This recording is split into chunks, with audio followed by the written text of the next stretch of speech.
So somewhere in the book of First Samuel, there's supposed to be a story about King David and the spider.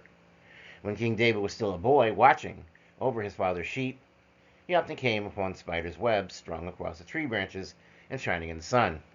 David thought the spiders were wonderful to weave such webs, but he could see no use for them. David decided to ask God about it. Why, O Creator of the world, did you make spiders? You can't wear their webs as clothing. God answered David, a day will come when you will need the work of this creature. Then you will thank me. David grew up and became a courageous warrior. He is the same warrior who defeated the giant Goliath and many enemies of the people of Israel. He married King Saul's daughter, and the people adored him as the greatest man in the land. This is all during the time of Samuel, and that's why it's often thought this story is found in 1 Samuel. So King Saul became jealous and afraid of David, and in a fit of anger, sent his soldiers to kill him. David ran away to the wilderness until it would be safe to return. He hoped King Saul would quickly calm down and call off his soldiers, but they kept chasing him.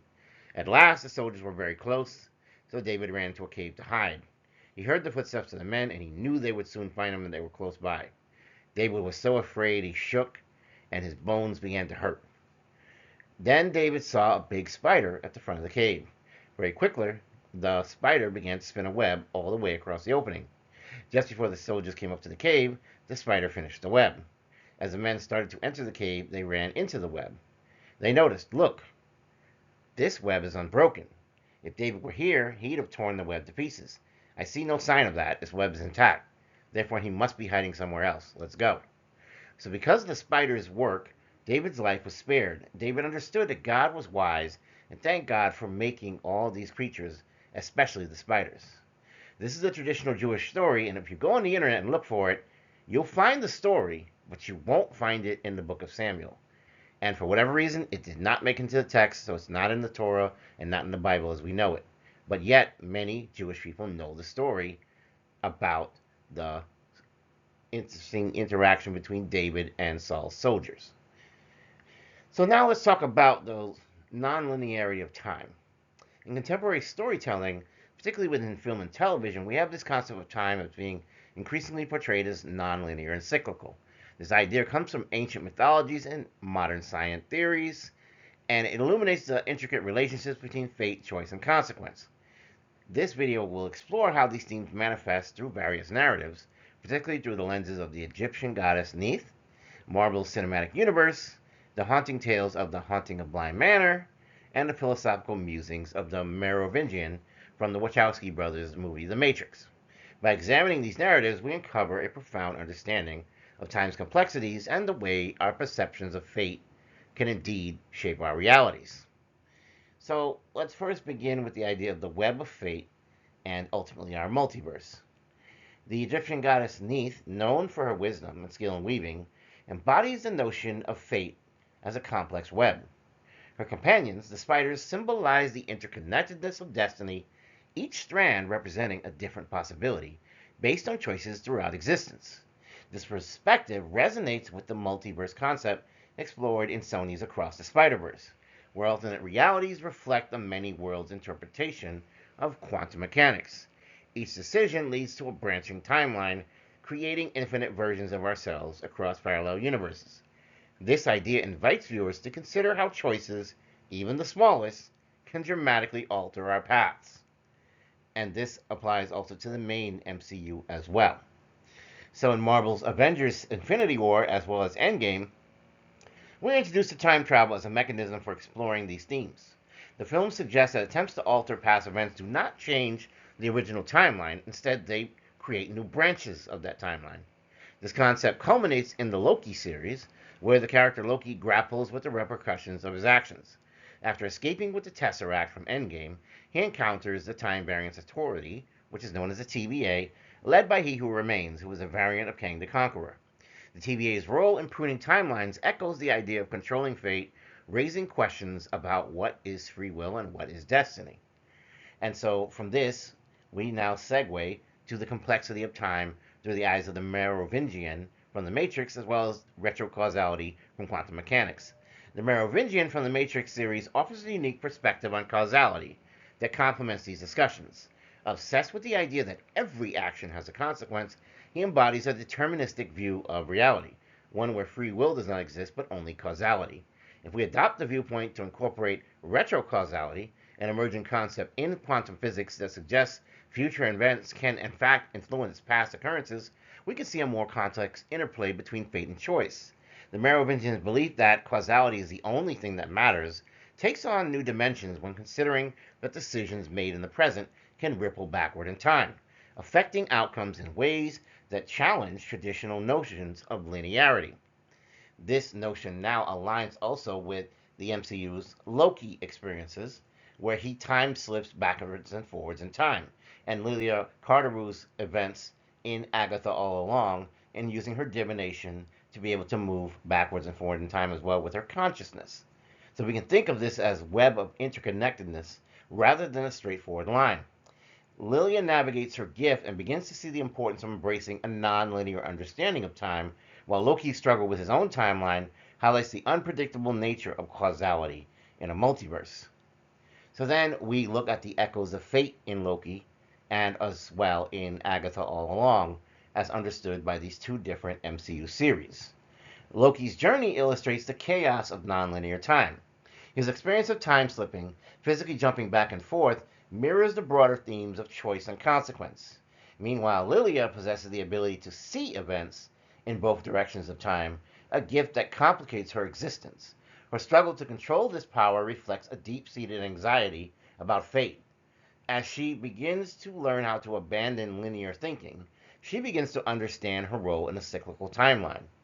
Unlike Neil from The Haunting of Bly Manor, who becomes trapped in a devastating loop of her own making, Lilia ultimately accepts her fate, choosing to embrace her death for the sake of her coven, thus not having as negative a connotation that happened for Neil in The Haunting on Hill House. So the juxtaposition of Lilia and Neil highlights different responses to fate.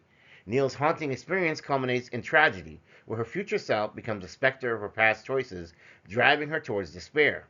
This mirrors the concept of the Ouroboros, which is a serpent eating its own tail, symbolizing the cyclical nature of time and existence.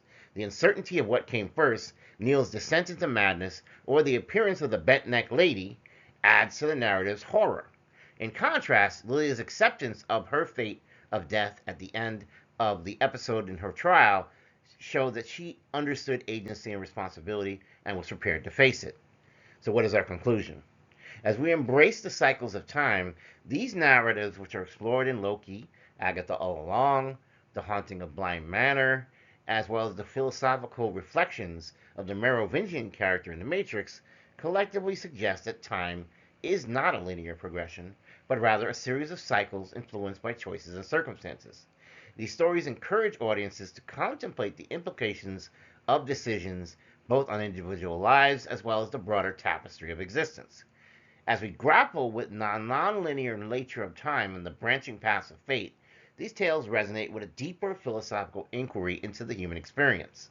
Ultimately, understanding time as a web of interconnected choices empowers us to navigate our destinies with greater awareness and attention, reflecting a journey that is as much about acceptance as it is about agency. By embracing the complexities of causality, we can better appreciate the delicate dance between fate and free will that shapes our lives. If you remember the Oracle in the Matrix series, you'll see that she always sort of counteracted the Merovingian because of the fact that she still believed in free will, whereas the Merovingian did not. Nonetheless, looking at everything from these webs of fate that are being woven, and you see the figure here of Neith with multiple arms, which is almost reminiscent of some Hindu religions, shows that the complexity of the universe that we weave is due to many differing factors, and that the spiders have taught her well in terms of understanding how fate can be changed, how it can be avoided, how it can be altered in many different ways. Thus, all hope is not lost. Determinism may not be the sole controlling factor in what goes on. In other words, we are not just here to be sort of trapped in our fate, as Neil was in The Haunting on Hill House. With Neil's situation, it almost seemed hopeless that she would be haunted, and then she eventually learns at the very end that she's the one that's been haunting herself all along. But yet, when we look at Lilia's character in Agatha all along, she struggled to understand her ability, but eventually she learned to let go. In other words, sometimes it's not about control.